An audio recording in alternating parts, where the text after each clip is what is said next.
Good day mga idol. So ito nga pala yung kinita natin sa 300 heads na 45 days mga idol. Ayan.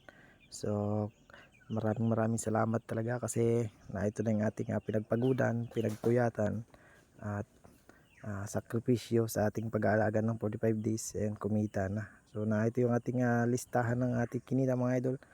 Ayan, pasensya na kayo kung hindi natin masyadong malinaw, no?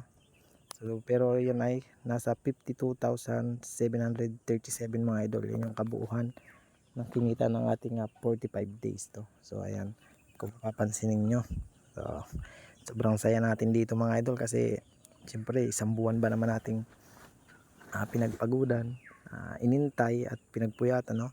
So nakita naman yung ating yung listahan ng ating expenses mga idol, yung ating mga ginastos nasa 28,000 plus siya mga idol, no? Hindi natin kung magkano yung total niya, basta nasa 28 plus siya mga idol. Ayan, binibilang na natin siya. So napakasarap lang isipin at napakasarap lang damahin kasi yung pagod natin na ito na hawak na natin, no? Kahit medyo maliit yung ating negosyo, at least meron tayong income na pumapasok sa ating negosyo mga idol. Ayan.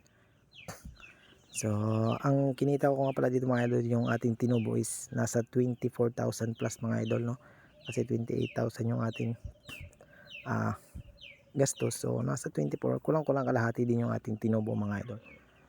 So, ayun, sobrang saya natin din mga idol, no? So, ayun, hanggang dito na lang ating video mga idol. So, ayun lang, good luck and more support.